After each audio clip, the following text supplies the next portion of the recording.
नमस्कार, डेली 24 भारत देख रहे हैं आप। मैं हूं आपके साथ हिमांशु दुबे। शुरू करते हैं डेली उत्तर प्रदेश की खबरों की ओर।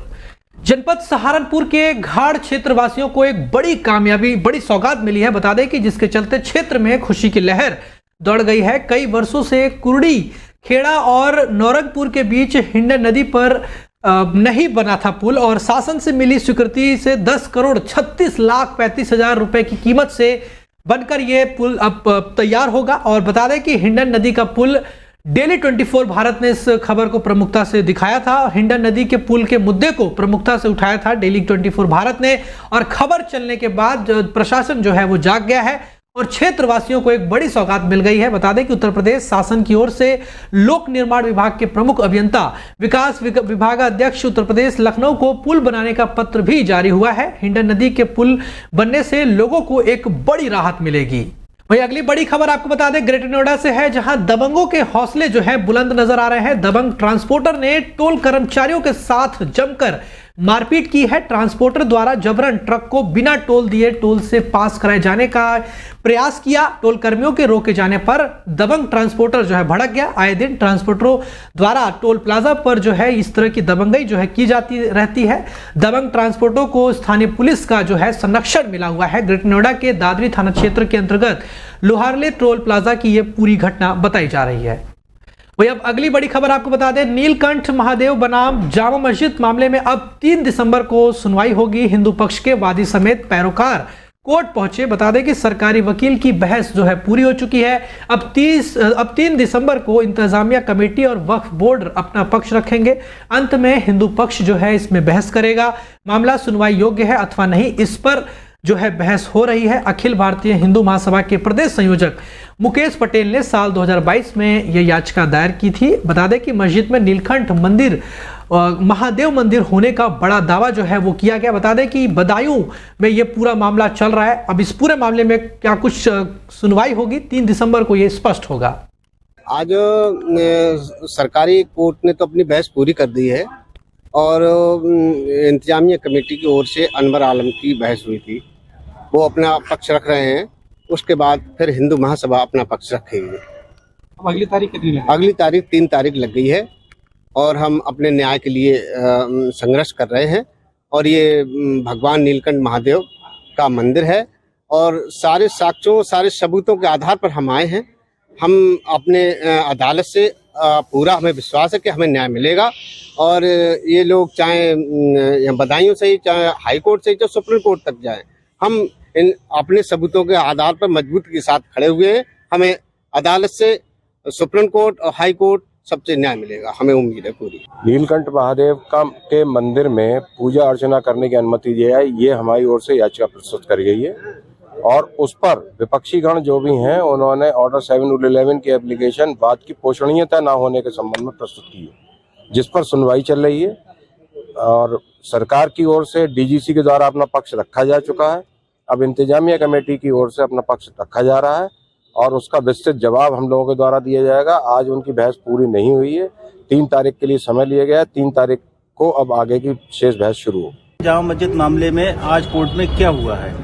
ऐसा है, नीलकंठ महादेव बनाम जामा मस्जिद में मेंटेनेबिलिटी पे लगी हुई थी तारीख। मेंटेनेबिलिटी पे उनकी जो है हमारे 7/11 की हमारी दरख्वास्त है, जिसमें हमने ये कहा ये मुकदमा चलने के लायक नहीं है, कि इन्हें वाद कारण भी प्राप्त नहीं है कोई, और जिन लोगों ने मुकदमा दायर किया उन्हें मुकदमा दायर करने का हक भी नहीं है। और मुकदमा मंदिर जो है मस्जिद तो नहीं, इन्होंने अपनी खुद प्लेंट में जो हमें पार्टी बनाया है उसमें ये कहा है कि तोड़ के मस्जिद बनाई। तो इस माना कर मंदिर उन्हीं के अकॉर्डिंगली मंदिर अस्तित्व में है नहीं, लिहाजा जो इन्होंने दावा किया है निषेधाज्ञा वो चलने योग्य नहीं है। और बाकी अभी जो है चल कंटिन्यू। आज आप लोगों ने अपनी बहस भी की है क्या? हाँ, हमने हमारी बहस हुई। हमने ये कहा कि इन्हें कोई राइट नहीं है। और ये जिन लोगों ने दिया, ना तो हिंदू महासभा को कोई राइट है, हिंदू महासभा से क्या ताल्लुक है यहाँ का मंदिर का, और मंदिर अस्तित्व में ही नहीं है। जो इन्होंने खुद हमें जो पार्टी बनाया है जामा मस्जिद को, उसमें खुद कहा है कि मंदिर तोड़ के मस्जिद। उत्तर प्रदेश के फर्रुखाबाद जनपद में बर्खास्त शिक्षिका नेहा यादव मैनपुरी में तैनात दूसरी शिक्षिका के अभिलेखों से नौकरी फर्रुखाबाद में कर रही थी। दूसरी शिक्षिका के कागजों पर नौकरी कर रही शिक्षिका नेहा यादव को तत्काल प्रभाव से बर्खास्त कर दिया गया है। जानकारी के अनुसार शिक्षिका नेहा यादव जनपद मैनपुरी के प्राथमिक विद्यालय कुचेला में सहायक अध्यापक के पद पर तैनात है। उसकी नियुक्ति 12,460 शिक्षक भर्ती में हुई थी। शिक्षिका ने फर्जी कागज लगाकर नौकरी प्राप्त कर ली थी। इसका खुलासा तब हुआ जब मानव संपदा पर आईडी जनरेट की गई, तब फर्जीवाड़े का खुलासा हुआ, जिस पर बेसिक शिक्षा अधिकारी ने फर्जी तरीके से नौकरी करने वाली शिक्षिका नेहा यादव को तत्काल प्रभाव से बर्खास्त कर दिया है। साथ ही शिक्षिका के खिलाफ मुकदमा दर्ज कराने के लिए थाने में तहरीर भी दी है। एक टीचर की बर्खास्तगी का मामला है, क्या है सर?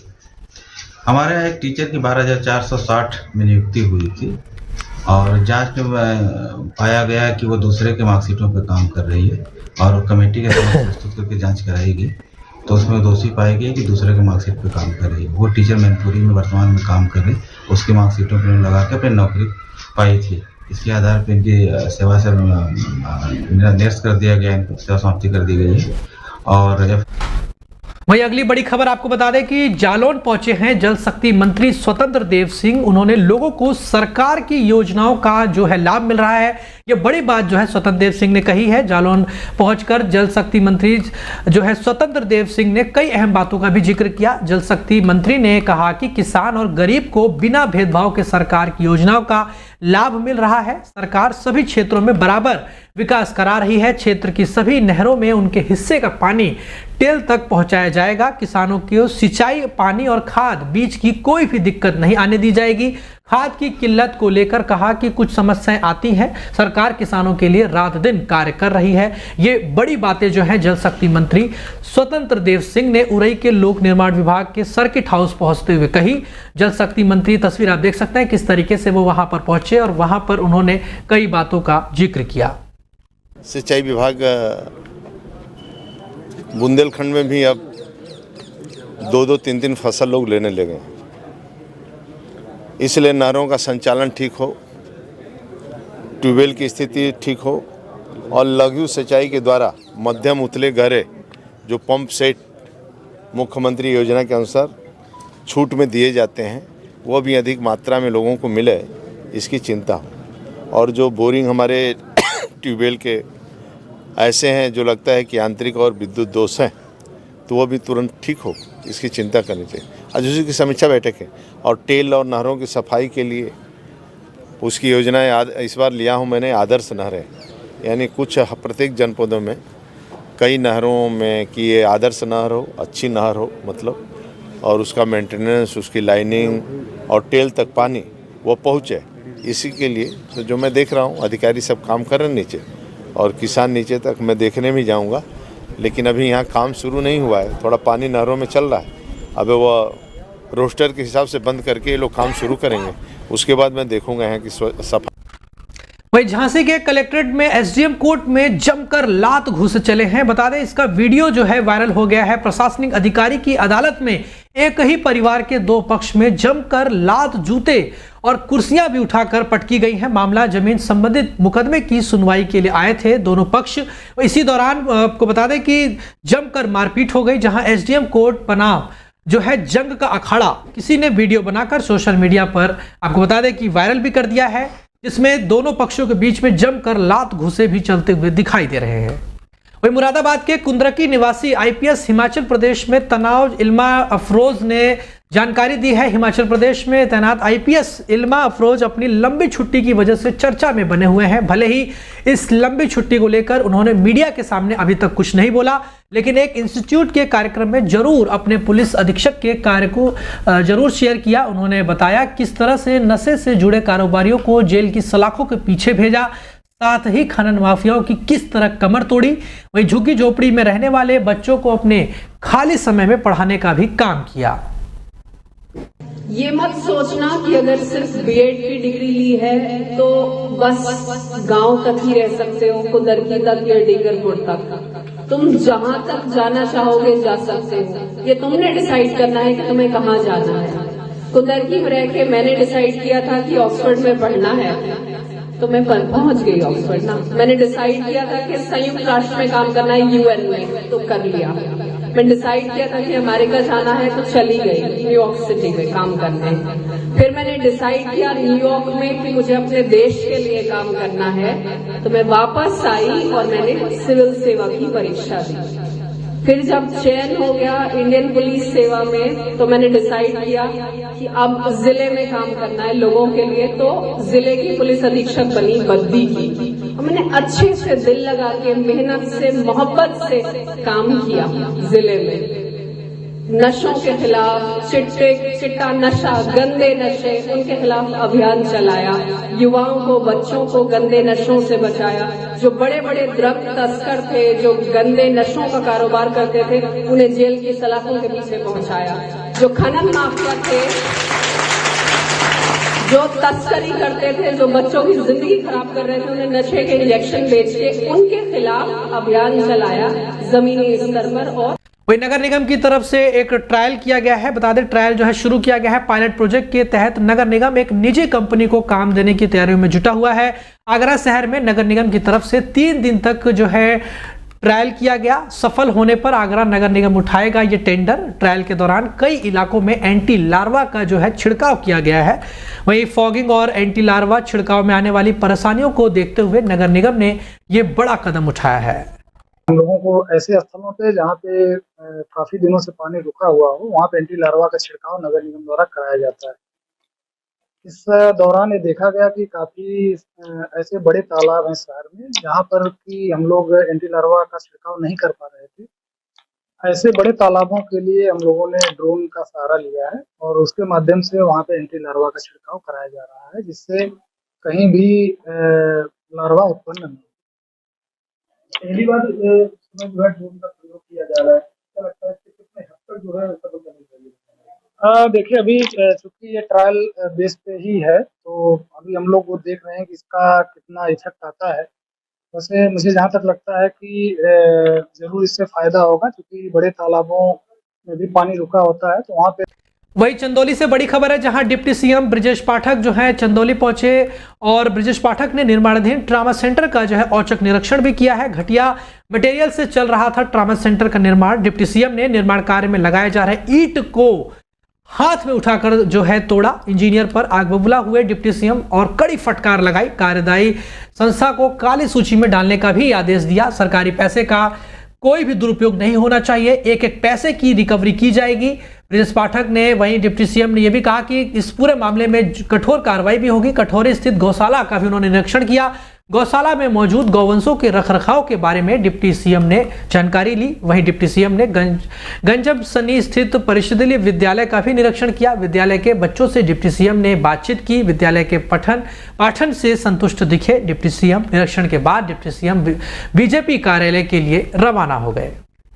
सेंटर की गुणवत्ता की जांच हमने किया है। हमने जिले के अधिकारियों को, जो मुख्य विकास अधिकारी मौके पर थे, उन्हें कहा है कि इसकी जांच पूरी तरह से गुणवत्ता की सैंपल भेज करके आईआईटी कानपुर से कराएं और यदि गुणवत्ता में कमी पाई जाती है तो कार्रवाई के लिए फाइल प्रस्तुत करें। अखिलेश यादव ने संभल में जो मरे हुए लोग, देखिए 5-5 लाख रुपए देने का, समाजवादी पार्टी के मुखिया पूरी तरह से डिरेल्ड हैं। जो संभल में दंगा हुआ है, संभल में जो गड़बड़ी हुई है, संभल में जो अपराधी हैं सब के सब समाजवादी हैं और वो उनके कुकृत्यों को ढकने का काम कर रहे हैं। हमारी सरकार की प्रतिबद्धता है कि हम संभल सहित पूरे प्रदेश में लॉ एंड ऑर्डर को मेंटेन करेंगे। किसी भी व्यक्ति को कानून से खिलवाड़ करने की अनुमति नहीं है। पूरे प्रकरण की निष्पक्ष जांच चल रही है। और जो वही अगली बड़ी खबर आपको बता दें संभल से है, जहां संभल जाने की जिद पर अड़े सपा नेताओं को पुलिस ने बता दें कि अरेस्ट कर लिया है। पुलिस का यह बड़ा एक्शन देखने को मिला है। सपा सांसद रुचि वीरा को हाउस अरेस्ट कर लिया गया है और संभल जा रहे कई और विधायक और नेताओं को मुंडा पांडे थाने में ही डिटेन कर लिया गया। सपा सांसद रुचि वीरा को मुरादाबाद के सिविल लाइंस थाना क्षेत्र के उनके आवास में जो है हाउस अरेस्ट किया गया। तो वहीं मुरादाबाद से संभल जाने को निकले सपा विधायकों और जिलाध्यक्षों को पुलिस ने रास्ते में ही रोककर डिटेन कर लिया।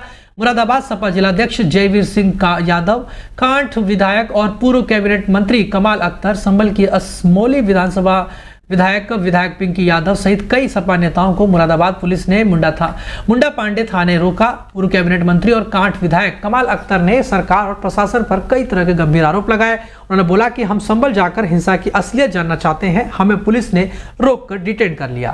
पार्टी के आदरणीय राष्ट्रीय अध्यक्ष और उत्तर प्रदेश के पूर्व मुख्यमंत्री श्री अखिलेश यादव जी द्वारा एक प्रतिनिधिमंडल जो संभल में घटना घटी है उसमें जाना था।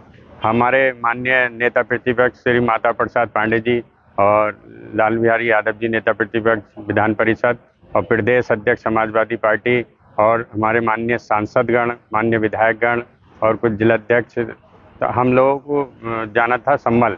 और संभल जाने के लिए हम बरेली जा रहे थे। बरेली में हमारे नेता प्रतिपक्ष आ रहे थे और प्रदेश अध्यक्ष जी आ रहे थे, तो वो उन्हें घर पर अरेस्ट कर लिया गया। पूरी तरीके से उनके बैरिकेटिंग करके पूरा घर सील कर दिया, उनको निकलने नहीं दिया घर से, सब लोगों को लखनऊ से। तो हम लोग बरेली पहुंच गए थे। बरेली से फिर हम वापसी संभल के लिए निकले। हमारे साथ माननीय विधायक कमाल अख्तर साहब, माननीय विधायक पिंकी यादव असमौली, जिलाध्यक्ष असगर अली अंसारी संभल और मैं जयवीर सिंह यादव जिलाध्यक्ष मुरादाबाद, हम चारों लोग प्रतिनिधिमंडल में शामिल थे, हमारा नाम है। और हम सब लोग फिर संभल के लिए निकले कि जब उनको रोक दिया तो अब यहाँ थाना मुंडा पांडे में हमको रोक रखा है पुलिस ने। वहीं आपको बता दें, अगली बड़ी खबर आपको बता रहे हैं कि नोएडा से है, जहां कॉल सेंटर का पुलिस ने बड़ा पर्दाफाश किया है। हॉलीडे टूर पैकेज के नाम पर लाखों रुपए की ठगी करते थे। हॉलीडे टूर पैकेज के नाम पर लाखों रुपए की ठगी करने वाले कॉल सेंटर का पुलिस ने बड़ा पर्दाफाश किया है।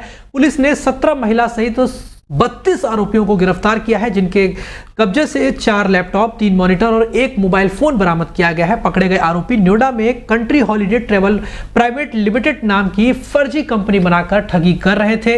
अब तक सैकड़ों लोगों को ठगी का शिकार बना चुके हैं। साउथ में घूमने के लिए फर्जी बुक कराते थे 5 स्टार होटल। प्रति एक व्यक्ति से बुक करने के नाम पर जो है 1 से 1.5 लाख रुपए जो है अवैध कमाई करते थे। और आरोपियों के 5 साथी जो है बता दें कि फरार चल रहे हैं। पुलिस इस पूरे मामले की तलाश कर रही है और अलग अलग राज्यों में कॉल करके भी ठगी करने वाले लोगों को पकड़ा जा रहा है। पुलिस ने 2 बैंक खाते जो है सीज करा लिए हैं। वहीं लाखों रुपए मौजूद नोएडा के सेक्टर 63 थाना पुलिस ने फर्जी कॉल सेंटर का ये खुलासा किया, जिसमें 32 आरोपियों को अरेस्ट किया गया है। एक कॉल सेंटर और उसके टेक सपोर्ट दोनों ही ऑफिसेस का पर्दाफाश हुआ है। इसमें एक कंपनी के खिलाफ कार्रवाई जिसका नाम country holiday travel India private limited था। इसके पास से कई laptops, mobile phones, tablet, CPUs बरामद हुए हैं। ये लोग हॉलीडे पैकेज के नाम पर लोगों के साथ ठगी किया करते थे। पहले ये लोग डार्क वेब से डेटा निकालते थे और उसके बाद लोगों को फ़ोन करते थे अपने कॉल सेंटर्स के माध्यम से कि ये लुभावने पैकेज हैं और इस पैकेज में ये होटल और इन होटल्स के साथ अपनी मेंबरशिप बताते थे। और उसके बाद कई बार घर जाकर ये लोग कैश पेमेंट देते थे या अपने अकाउंट में पेमेंट देते थे और अकाउंट को फ्रीज भी कराया गया है। पेमेंट लेने के बाद जब लोग उन स्थानों पर पहुंचते थे जिनकी बुकिंग हुई होती थी तो पता लगता था कि बुकिंग ही नहीं हुई है। और उसके बाद ये लोग नेगोशिएट करते थे और कहीं और कई बार बुकिंग कराते थे या नहीं भी कराते थे। उसके बाद जब पर्सन टेक सपोर्ट में कॉल करता था तो टेक सपोर्ट को इनका दूसरा एक सेटअप ऑफिस का बना हुआ था। वहाँ पर जब कॉल आता था तो ये लोग मोस्टली पहले नेगोशिएट करते थे। उसके बाद जो पर्सन अगर बार बार कॉल कर रहा था तो उसका नंबर ब्लॉक कर देते थे। इसके अलावा ये लोग आमतौर पे ऐसे लोगों के साथ ठगी करते थे जो लोग दूर दराज के हैं और नोएडा के आसपास के नहीं हैं, ताकि लोग इनके खिलाफ कंप्लेंट ना कर पाएँ। उसके बावजूद हमें करीब थाने पर 5 ऑफलाइन इनकी कंप्लेंट मिली थी और ऑनलाइन भी इनके खिलाफ लगातार कंप्लेंट आ रही थी। और 2 फिलहाल इस बुलेटिन में अभी इतना ही। बाकी देश और दुनिया की तमाम बड़ी खबरों को देखने के लिए आप देखते रहिए डेली 24 भारत। नमस्कार।